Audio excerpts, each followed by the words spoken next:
Please raise your hands. Welcome. Thank you so much for coming. We always like to start off introducing our organizers. First, somewhere back there we have Art Terrazas. Art. And up here running our audiovisual today is Nancy Lowry. And then I am Ernesto Gamboa, and our other organizers are not here for today. So we'd like to start off with a very short video, and we'll start that now. Or not. Or in a second. We've been having a little bit of technical difficulties with our Chromecast. So let's go on to the next one. So what is 1 million cups? It's, did you get it? It's not casting, it's still. No, we lost it.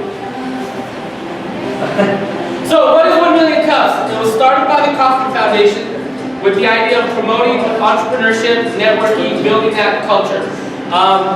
It's a weekly program where we have 2 entrepreneurs come and tell us their story, their journey, their trials and tribulations, lessons learned, successes. And then the real value of the program is we have 15 minutes where you, the audience, gets to ask questions. It looks like we're trying to get the video going. During the question and answer, that's the real value. You can ask the questions, don't be afraid to get in the weeds, and they get great ideas and valuable feedback, so don't be afraid to do that. We'd like to shout out to our sponsors. We have the delicious, very delicious coffee provided by pickup.coffee.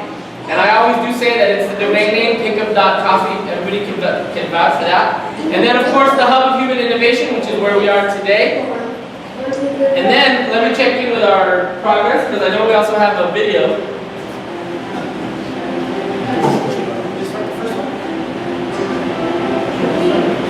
Oh, it's going. Oh. Sorry, so here's our introductory video.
Okay, so that's a short, we're actually having the birthday for 1 million cups, and that's why this is a different video than we normally start with, so it's the anniversary of 1 million cups.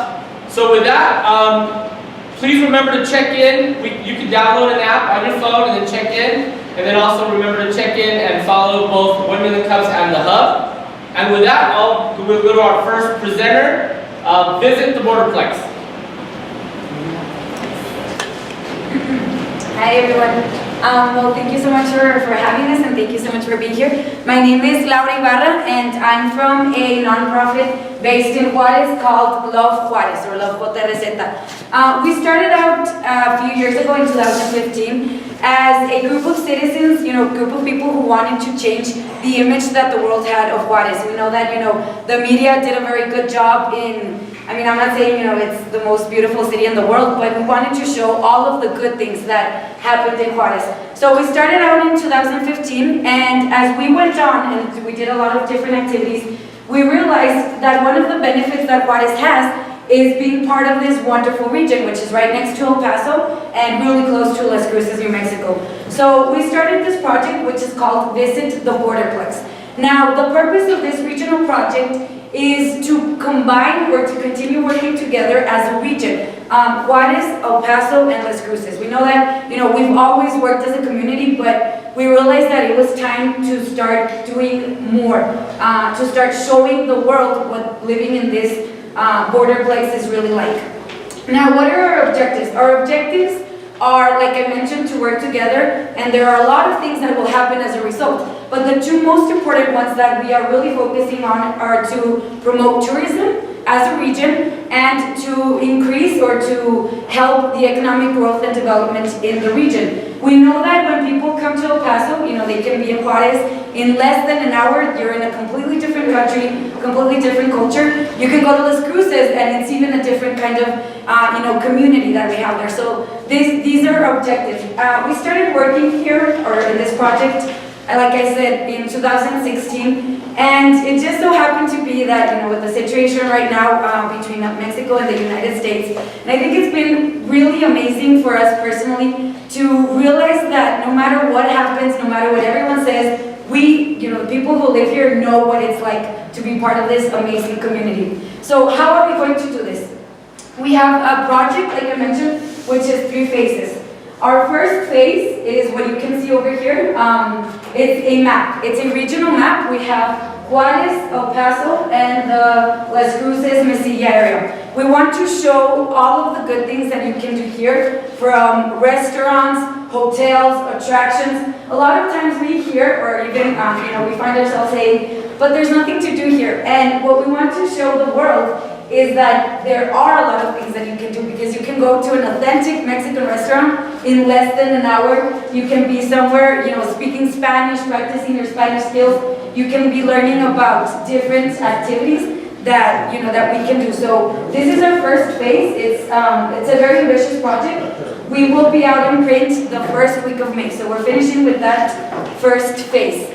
Now the second phase are interactive digital touchscreens. It's going to change right now.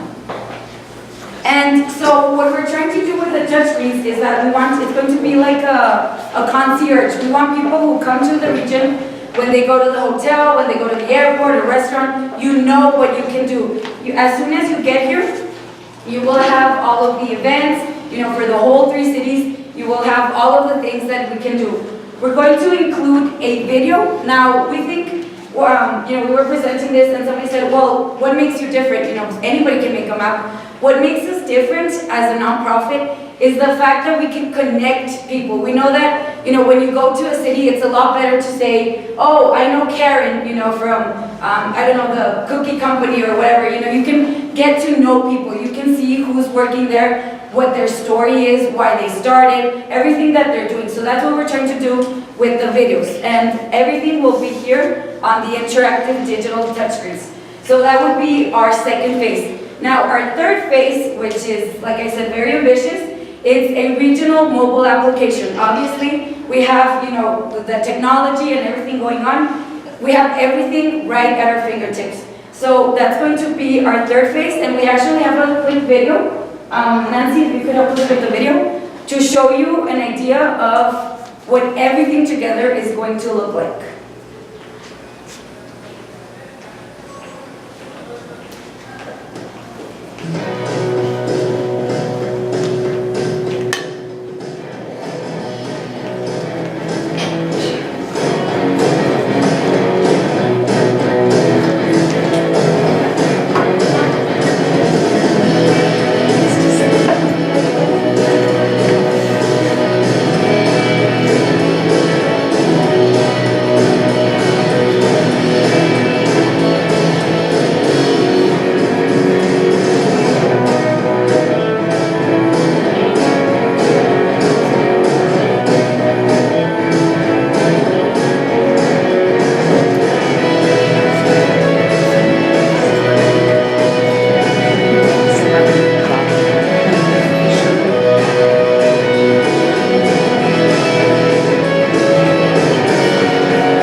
The whole region, 3 cities right at your fingertips.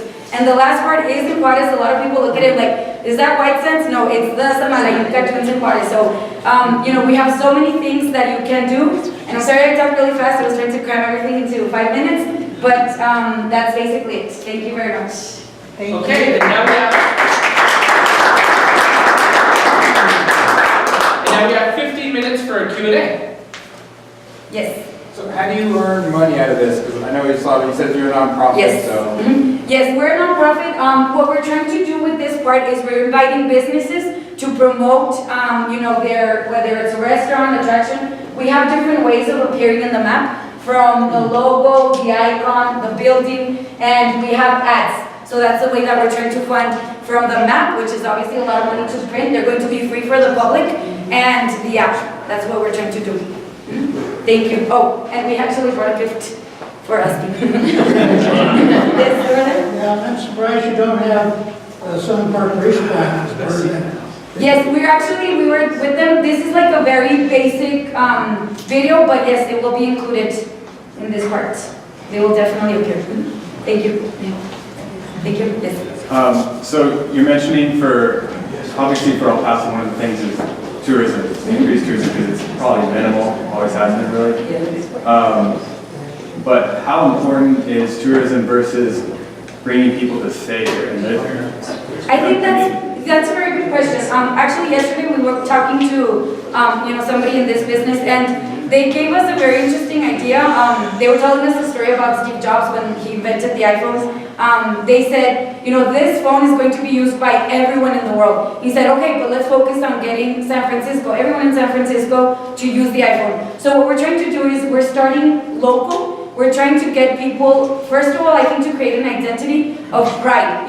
If you live in El Paso, we need all of us as a region to be proud of where we're from. We need to be sure, obviously, like you said, tourism hasn't been, it's not our strongest point. But okay, let's focus on what is our strongest point and just kind of, focus on that to grow as a region. And the strongest point is with the pride that's here already? I think it's that, and El Paso is growing a lot, and I think one of the things that El Paso has right now is that there is a lot of investment coming into the city, which is a great thing. We've been working with Visit El Paso, Visit Las Cruces, Visita Juarez, and they kind of told us, what their weak and strong points are, what we need to focus on, and that's what we're trying to do. To work, everyone is doing their own little thing, but okay, how can we focus, combine everything together? Okay. Yes. Technology-wise, how are those digital boards going to be connected with the app? Okay. Do you have specific locations where to put them? Yes, we're going to have them. We're trying to get them into the airports, hotels, restaurants, the business chambers. We are working we've been working or looking for that technology. We do have that technology now, where we have the mobile app. We're currently we have the design. We're in the programming stage, and all of that will be, it's automatically controlled. So we're going to be uploading, the events, the videos, the exchange rate from pesos to dollars, etc. So it is going to be all included. Yes. So how would you measure its success? Okay, that's a good question. As far as the app goes, we're working, that's one of the very strong points. For the app, we're going to sign in with social media. So it's going to tell us a profile of who goes, to what restaurant, what kind of people, what age, what their interests are. So it's, with all of that technology, that's how we're going to know who's going where and what they're doing. Well, right, but how do you measure not using the app? Or how do you measure its success? I think... How do you define that success? I think as far as the map, that's a little bit more difficult to, The mission is what I'm talking about, not the map, just the overall mission. How would you define its success? I think that's a subjective way. I don't know, I honestly couldn't tell you a tangible way of, saying, we have the statistics, the reports and everything, but I think at the end, the mission, as you said, the final thing is, that economic growth in all of the businesses that we have here. So we're trying to attract people to come and invest in all three cities. So I think that would be, I don't know if that answers your question. I think I would have to work on that to get you more concrete answers, yes. The thing you're talking about isn't really new. If I go back to the 1990s, to the Camino Real corridor, the chamber is doing similar to this. What's new and exciting, though, that I'm listening, is the app. I think that as our world has changed and people can use their cell phones, that's really innovative, that's really exciting. Yeah, and another thing I think is, like I said, anyone can do a map, but I think we're trying to connect, like I said, we're trying to get to know each other. We had people from Senator Udall in New Mexico's office, and they went to Juarez, we did a tour with them, and I think that, that breaks down barriers even though, we have different languages, it's okay, what do we have in common? What can we do together, whether you're from El Paso, exclusively, whether you speak English or Spanish, what do we have in common? And then just, expand on that. Yes? What is your marketing strategy for awareness? Well, that's a good question. I think we're still, we're trying to get as much help as we can because we're still in that part. What we're trying to do, I don't know, like some ideas that we have is try to make this, what I was telling you earlier, like we want people from each city to feel like it's their own. So one of our strategies is how do we get this to people's hands and how do we make ourselves promoted? I don't know if that makes sense. Like, how do we, as people, as citizens who live here, promote it? So that's what we're trying to work on. And I think we still, if you have any ideas, please help us out with that to get it to everyone. Why don't you reach out to chambers and stuff in Austin, Phoenix, Denver, and really make those connections directly, which I'm sure already happens, but we're the new kids in town, we have here's what we're offering.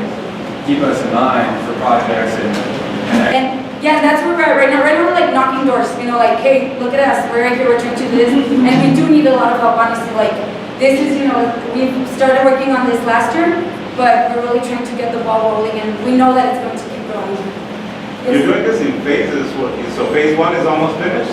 Yes, which is the map, the printed map, which is the basic part where everyone gets a map, and then the second phase are the interactive touchscreens, and then the mobile app. Right, now where are you distributing the maps? They're going to be airports, they're going to be at the hotels, restaurants, the visitor centers. Another thing is that they have fairs in different cities in Mexico and also in the US. So the idea is that they take them with them so people can learn a little bit more. So it'll be the map, the videos, we have a little bit of everything. So where does an El Paso one get a map? If let's say, somebody that's just not traveling, they're here, they want to be able to visit. Yeah, you can go for sure for the visitor centers. Like I said, we're trying to get them in the restaurants, hotels, malls, airports, anywhere we can have them. Was that yes? I like the idea of the app, but I personally, when I need to find something, I use Google Maps. How do you compare, or how are you better than Google Maps of pointing somebody to find them? That's a good question. For the app, we are aware, we're in the millennial generation. We want everything now. And so one of the good points or the good things that we want to have is an interesting user experience. So with the app, what we're trying to do is when you log in, when you sign up, you can register where you go, you can get extra points, you can go conquer each place. So the more places you visit, the higher category. It's kind of like the Pokemon Go, where it invites you to go to different places, and then you start getting a higher. I've never played it honestly, but I think that's how it is. I'm not getting it, but that's the idea. So the idea is that the more places you visit, the more advanced you get. So you get more promotions, you get more, rewards basically. That is extremely interesting that it keeps track of the places you visit and the places you could visit. And that helps us also with businesses as far as tracking, which is a question that they had over there. We know who's going where, what their likes, interests are. I know it sounds kind of weird, but it's technology. We know everything that's going on. So thank you very much. Yes? You have an interesting business model. It sounds almost like you're an advertising platform. What efforts are you guys going to do for, I guess in the West, pro bono, for the actual businesses, for the community, instead of just taking the money and reinvesting it for advertising to drive more business? Because there's a lot of apps and companies that I can tell you right now that do almost the same thing, but they're for profit. As a nonprofit, how do you twist that and make it for the community? I think we're trying to have it more accessible. Like I said, we started this in Juarez, and Juarez was one of the most violent cities in the world. And I think the results that we got there is the fact, we started doing things where, we invited foreigners to talk about their experience in the city. And it's interesting because with social media, with, getting the information in literally, less than a few minutes, what happens is, like I said, it's kind of hard to track, but you start noticing the perception in people. You start noticing, like we saw it in Juarez where there was a lot of anger, there was a lot of resentment, and then all of a sudden, you start seeing pride, you start noticing the good things.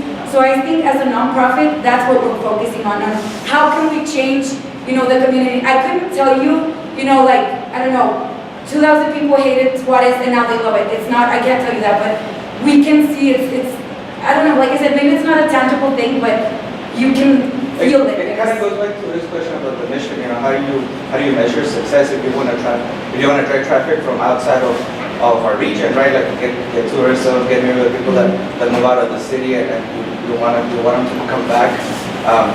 That kind of goes with that. I have a question from Facebook Live. Yeah. If people outside of businesses can promote in the map. Yes, as long as it's related to, what we're trying to do, which is attracting people to come in. So if you have something, like a business, if you're doing something good for the community, yes, then you can definitely be a part of it. And going back to what you were saying, we're working with Visit El Paso, with the visitor centers, and they can help us with that, statistically speaking, how many tourists this brought to the region, et cetera, et cetera. Any other questions? Yes, we're done. So, very commendable. I like this. I visit Juarez every day on business. I'm not afraid to go there. Good, thank you. I think I meet many people here in El Paso that I talk about Juarez, and they say I haven't been there in 8 years and I have no business to go, and so why risk it? And that's their take, and that's their prerogative.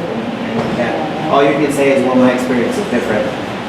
I'm looking at this map, and I'm just blown away, but not in a positive way. I'm more blown away because it's focused on businesses and restaurants, and frankly, I can press Google, restaurants near me, and it gives me restaurants in Juarez. I can go hotels near me, it gives me hotels in El Paso, or in Juarez also, and El Paso, and anywhere within the 20-mile region. However, I think that if you were to focus more on the beauty of Juarez and El Paso, right here in the west side, there's trails in the state park, the national park, that are just breathtaking. Juarez, many people don't know that if they ever wanted to see what the border of Juarez was like, they can bike from one end from the other, which they can't do on this end because there's a fence. But on the other side, there's no fence, and you can bike and walk and do anything you want. Salamayuca, stuff like that. I would like to see more of the beauty of Juarez and the things that we do, because if I was passionate in biking, Lifestyle. I'm not, like the lifestyle thing. Exactly. If I was into biking, and it's my passion, I would risk going to Juarez if I seen something beautiful and new that was on the other side. But a business, Great American, I can go to Great American on this side. Taco Tote, I can go to Tacos on this side. I hope I'm projecting myself. Yeah, and I think with that we're going to focus a lot on the videos, like I was saying, trying to show everything and not show you like, oh, here it is, just come visit us, but telling you about the story and telling you a little bit more. Adding on to that, if you had what I like is when I see a map, it says it's 45 minutes to this place, or it's a 45-minute flight, and I think, I love living here because Southwest Airlines takes you anywhere and then you can go anywhere, right? So if you got them as a sponsor and incorporated that, plus I-10, showing like how, so someone in another city seeing that, they're like, you know what, it's not that, it's literally $60 to fly from wherever I want, Southwest to here, it's that easy. So showing how the realistic way to get here, we are in the middle of nowhere, but it's really easy to get here at the end of the day. So holding that in, would make sense. Because it would be easy on the eyes and my brain about it. That's it. All right. I have a suggestion. Okay. Why not focus on the history of the Yes. That's what I was going to ask you. Yeah, we're definitely going to include that, and we're actually working with historian, especially in the whole region, the Paso del Norte area, and we are definitely, it's actually going to be in the map, like historic facts, fun facts, random facts about the whole region. But how would Juarez, the people there, how would they receive like the negative history of Juarez? How do you mean, how would they receive? All the drug violence that took place. The people in Juarez, how would they receive it? Okay, like for example, at this location, this murder took place. Oh my gosh. I see. And that way, that would be like a living museum to make sure. No. That's too negative, man. No, they can be viewed as like a Holocaust, kind of thing. Honestly, as a person, living in Juarez and we went through No, all I'm of not that. talking about each location, I'm talking about, like, for example, the missing women that took place, and you can have the history of what happened there, what Juarez is doing to combat it. But I think that'd be so negative. It's like saying the stalker lived here and he's from El Paso. I mean, we're not gonna. I think it's, as a city, personally, I think we're kind of healing. We're in a healing process right now. So, I mean, trust me, it's something that you will never forget. We will never forget what happened. We will never, it's always going to be there. Right, but how's that manifested? I think it's manifesting through positive things, because we can focus on the negatives, but why do that? Like, why should we try? What we're trying to do is make or stop or preventing that from happening again. What can we do so that that doesn't happen again? Because we already went through that, I'm not saying we're denying it, but we're trying to shift our focus. It's like, yes, it happened, what can we do? How are we going to move forward, not move back, going into that? We have time for one more question. Jackie, you had your other. Yes, have you ever thought of making a partnership with Rio because it passes by Sunset Heights? Rio? Yeah, Ye- Rio, yeah. It's from Sun Metro, right? It's, we were with Sun Metro, yes, and we're, like I said, we're trying to get as many help, so if you guys can help us with the What he was saying, if you go to some parts in Europe, I mean, there's tourism to go see Jack the Ripper's place. People go and watch where the killings were and things like that. I mean, now it sounds bad, but lots of people go on those tours.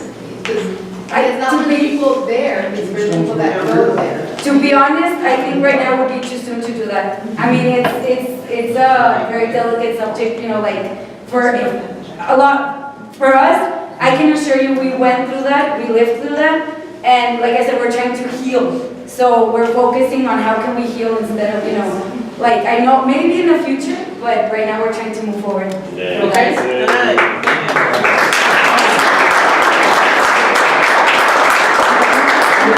The last question is always, and I think you kind of covered it, but just real quick to reiterate, what can we as a community do to help you? I think if you have ideas, like you were asking earlier, if you're doing something good, whatever it is, tell us. We want to show that to the world. If you have a business that you want to promote, we're, like I said, we're starting. We need as much help as we can get. So, I mean, yeah. Okay. And where do we find you online or what? We have our Facebook, and we actually have brochures. Thank you for asking. We have brochures with the information about the project, and we'll be handing those out at the end. Okay. We'll give you more information. Thanks again. Thank you so much. You get a very cool travel mug here. And then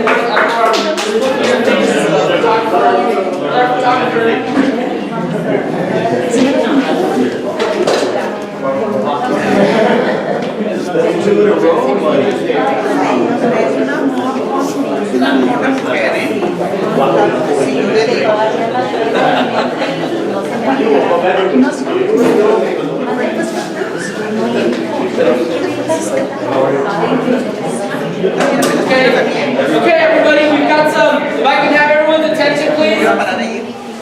We've got some community announcements. First of all, SCORE, the Service Corps Retired Executives, is having a pre-business workshop tomorrow, Thursday, April 27th, from 7:30 a.m. to 4 p.m. at the Greater El Paso Chamber of Commerce. If you're interested, please let us know. We'll give you some more information.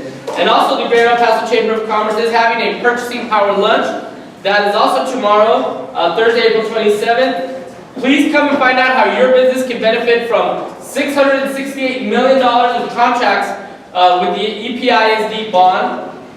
Again, with more information, let us know. And then the San Elizario Genealogy and Historical Society is having the first annual International Rio Grande Festival. And that's April 28th through the 30th in the San Elizario Historic District. Lastly, we've been encouraging everyone to please check in with the Downtown Insider. That's here in downtown El Paso to find out all the different events and things that are happening in downtown. They support us, we support them. And then now is our chance to give away a mug with these very cool travel mugs. So, this question came from Leslie. Who is following 1 Million Cups both on Twitter and Facebook? Raise your hand on both. I'm surprised only one person here. Wow, we have a winner back here. Okay, 1 minute. And you already have one. I already have one. You presented, so maybe you... Thank you. There you go. Keep your partner. There you go. Thank you. Okay, with that, I will all the way back. Usually the person comes meets me halfway or something. With that, we'll go where's our second? Oh, there you are. With that, we have our second presenter, Mesa Hills Chiropractic. Did I get it right? Yes.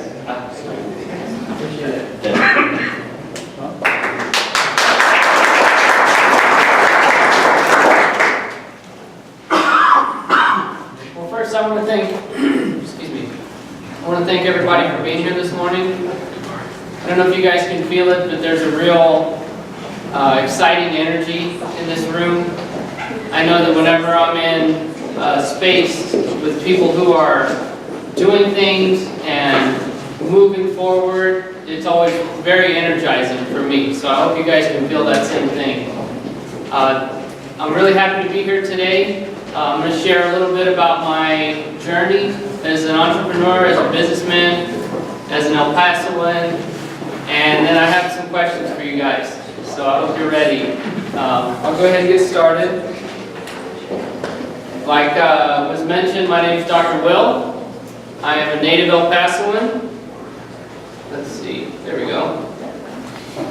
So if you're from El Paso, then when you were little, your mom probably took you to Northeast to have some pictures taken with the poppies. So that's me from right over here by Coronado High on the west side.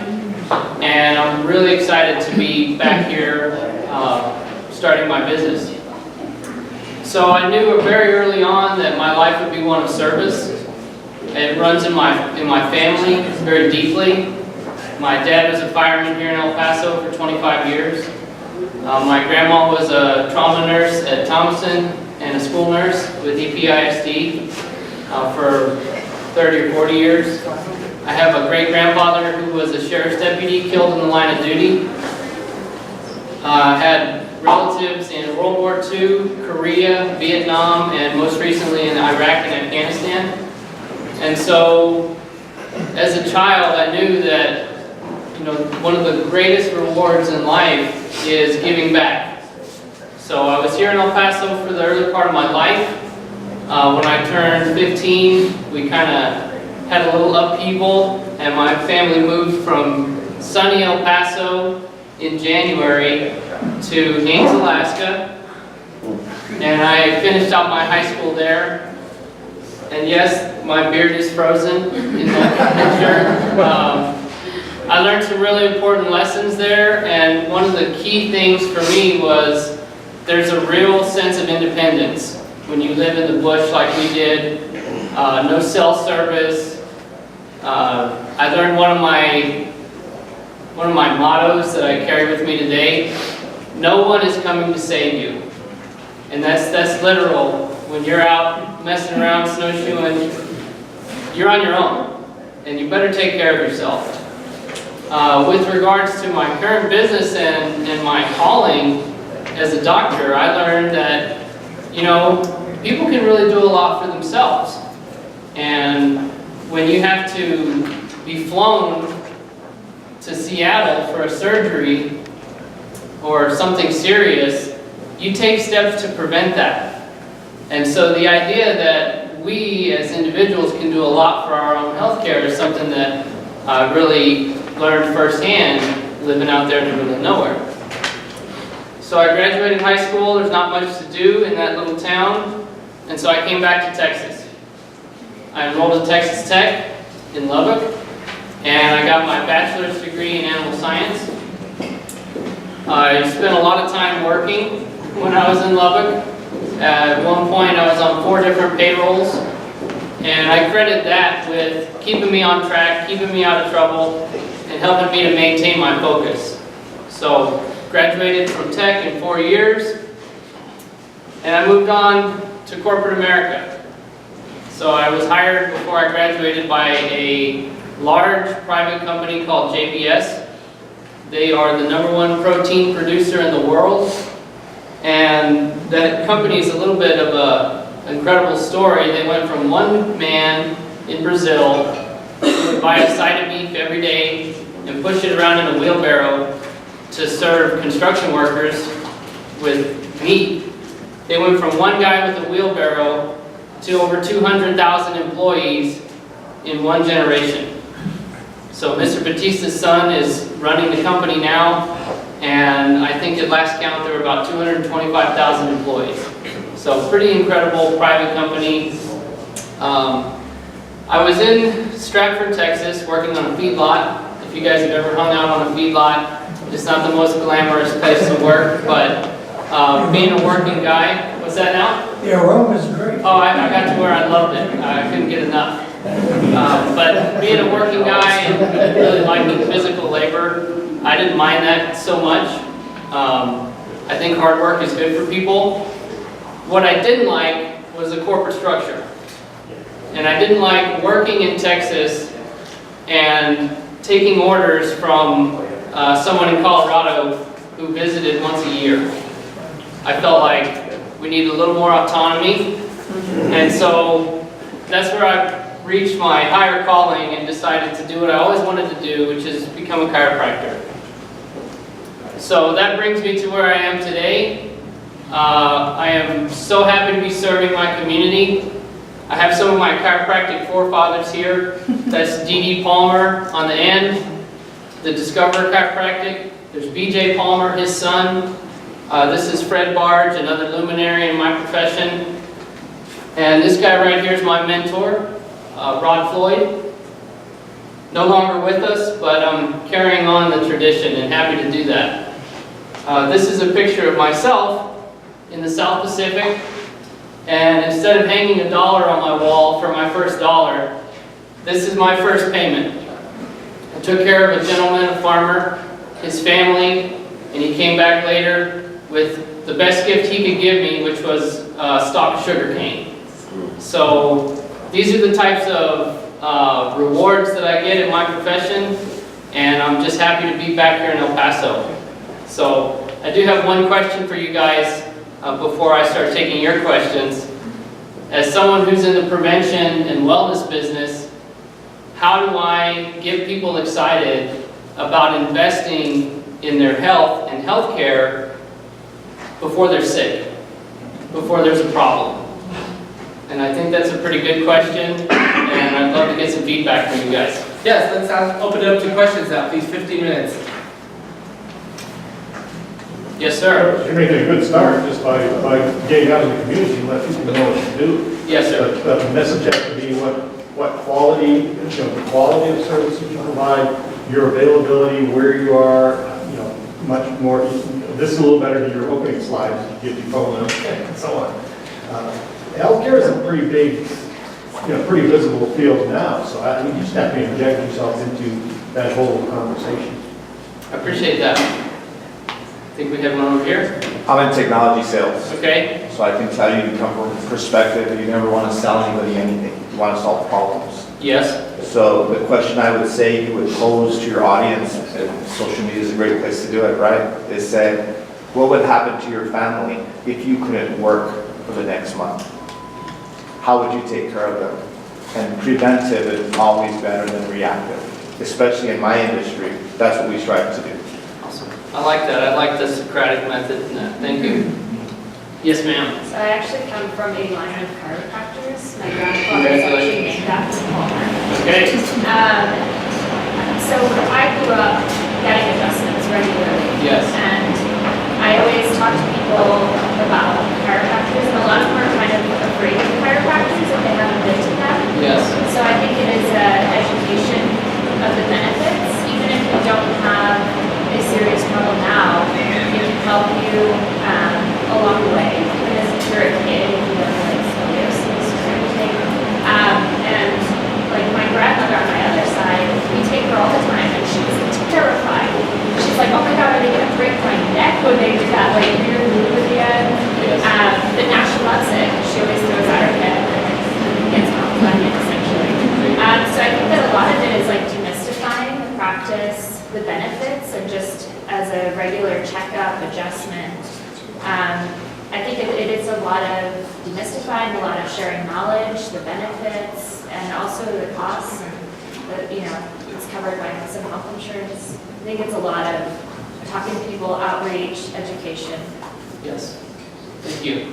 Thank you so much. Yes, sir. One, maybe two thoughts. I do like the logo. It ties in the area well. Mesa Hills Chiropractic, but going in with the message, if you have a brand, maybe it's Mesa Hills Chiropractic Preventative Therapy, or preventative, like in quotes or something, preventative and progressive therapy. Because right now that's just like a very classic traditional, it's something everyone has seen for a long time, but if you add in that preventative therapy, preventative therapist, or however you would say it, it would at least get my mind saying, hey, he's on a mission for that reason, and it becomes your brand and your icon. Because of course I agree that preventative is huge. The challenge is, how do you sell someone or get someone involved when there's not a problem? That's the number one. That can't sell a tire if we don't have a flat. Yeah, and it's not a problem until it's a problem. And anyway, so I think if I was looking at that or another image of yours and saw something, what your golden question, how do I get this before have preventative be a part of your whole message? I appreciate that. Thank you. Does insurance cover for preventative in your type of work? So I don't accept any insurance. Well, that's a good start. That's a good start. I take Tri-West to take care of veterans because I feel called to do that. But other than that, I am a very traditional doctor in that you come to see me, you pay me, I take care of you. It's very simple. And it really creates a unique environment in my office that is unlike any doctor's office you probably ever stepped in. I think if you pose that question that you brought up at the beginning, as part of your practice, and the fact that you do not accept insurance, I mean, I think that's an excellent opportunity for you to start conveying that message that, I'm here to take care of you before you need serious taking care of. Appreciate that. Thank you. Yeah. I'm not sure how this would apply, but one area that people are interested in their bodies and whatever is obviously health clubs. Is there any, you just meant not just health club, but physical gyms and exercise? Yes. Have you tried putting flyers or something like that at their desk or whatever? I don't know. They might throw you out, but always a possibility. But have you tried doing that at the desk? Because those people, yes, they're helping themselves, but they create problems in the process. So it's not a matter of trying for me. That's something that we're doing, and we feel like that's a great target audience for us. People who are health conscious and are taking steps to take care of themselves. So that's fantastic. I'm glad to know that we're on the right track with that. Yes, ma'am. Are you the only one there? The only doctor? I am. Okay. I am. It's our family practice. I'm a chiropractor and nutritionist, of course. My wife is an accountant, and she got her MBA and her degree in accounting from NMSU. And so she runs the front, I run the back, and it's a really, really special atmosphere that we've created in our office. Yes, Tom? I think it's great how you ended your presentation with your how to contact you. One thing I would add is, as a business owner, it's always hard to market yourself. Yes. I'd add all the other social media sites you use, because a lot of people won't just go to your website. If you have a Facebook, like a Facebook page, and any other social media sites, people might be more attracted to go to that rather than your website. I think that's one thing that would help you out as well. Awesome. Thank you, Tom. Thank you. I just have a couple comments, coupling your question and then, what some of the other guests you have said. That I agree with what he was saying, that your brand is not really memorable. But you kind of also answered your own question. You said you have a calling, you have a particular niche already that you're not promoting in your logo and your brand. So if you have a particular interest, you should definitely make it part of your branding, because that's going to make it memorable. It's going to give you your own little niche within the city. Thank you. Yeah. Yes. Hey, Doctor, regarding your question,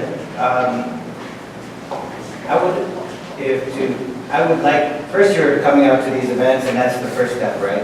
Yes. And they're very valuable, especially in this kind of environment, to get the word out. But I would have liked to hear more about what are the potential benefits to coming to see you as a chiropractor, not just because I have a broken leg or I need rehabilitation. What does straightening out my spine or my column help out? I've heard things like that chiropractors can help with ADHD or ADD and stuff like that. I've heard that they can also relieve pain in babies and stuff like that. I would have liked to hear a lot of that, so that way I can maybe even relay that information to Yes. other people. Yes. Well, I appreciate your feedback on that. When I got in touch with the Hub, they wanted me to tell my story as a person, as an entrepreneur. I could go on about the benefits of chiropractic for days, weeks, or even months. So, that's something that is part of my business plan is education. And, we hold health talks, health lectures. I'm always looking for groups of people willing to listen to what I have to say. But today I tailored my message to what they asked me to do.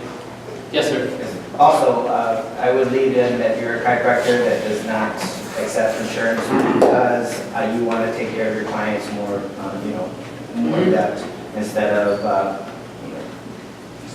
meeting lots of patients just to make money, right? Right. Insurance is good. Thank you. Thank you. Thank you. Dick.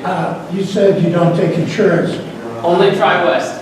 Pardon? I take Tri-West Okay. for the veterans. The question is, do you give this, if they were to come, do you give us an invoice that has codes on it where we can turn it in? Yes, many of our patients utilize that and build their own insurance. Oh, okay. Yes, sir.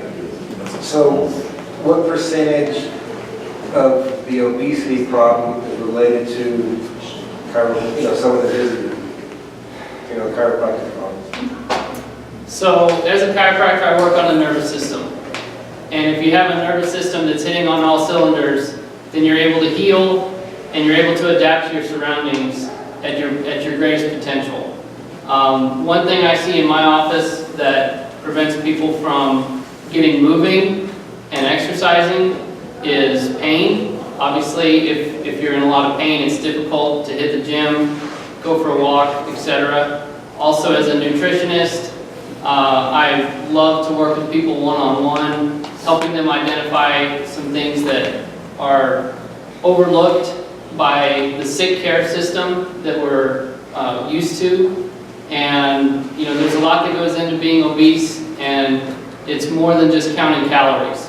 So that's something that I could literally spend all day talking to you about. But it comes down to clean water, clean food, toxic removal in your home environment, and a positive mental attitude.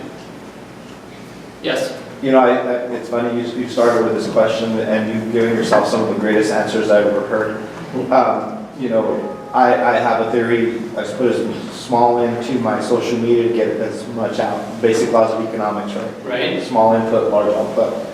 I think you have a great platform with just a few things that you said today. Social media is not always about being creative and putting funny pictures up. It's about sharing stories and success stories. Mm-hmm. And with the content you explained today about insurance, about obesity, about things of that nature that I never associate with chiropractor, I think you have content for days.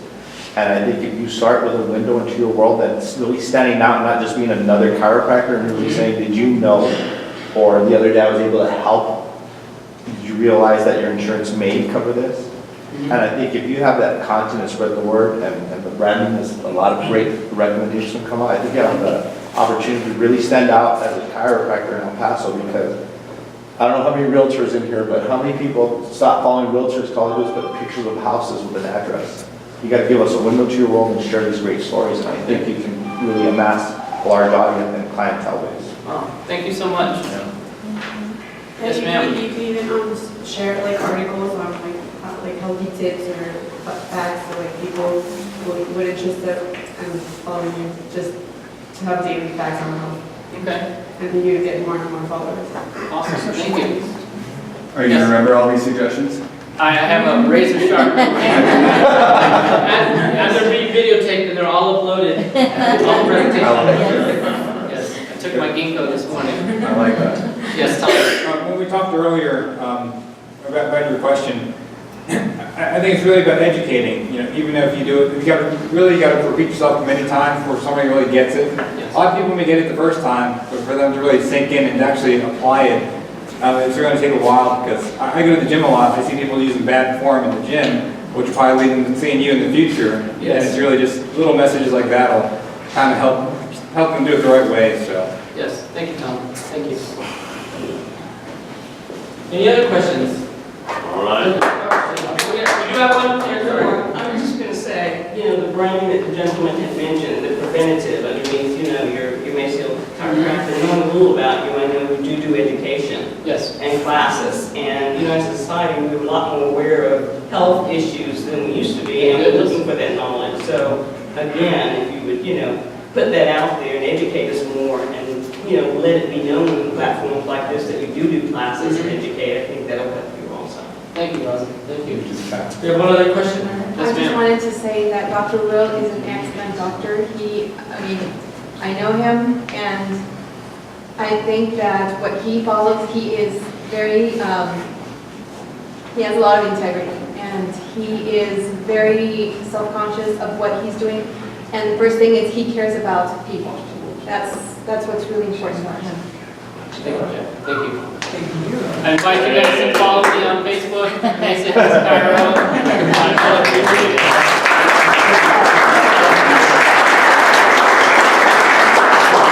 And again, the last question is always, and I think you touched on it, what can we as a community do for you? You guys can take care of yourselves and spread the word that we were created to heal ourselves.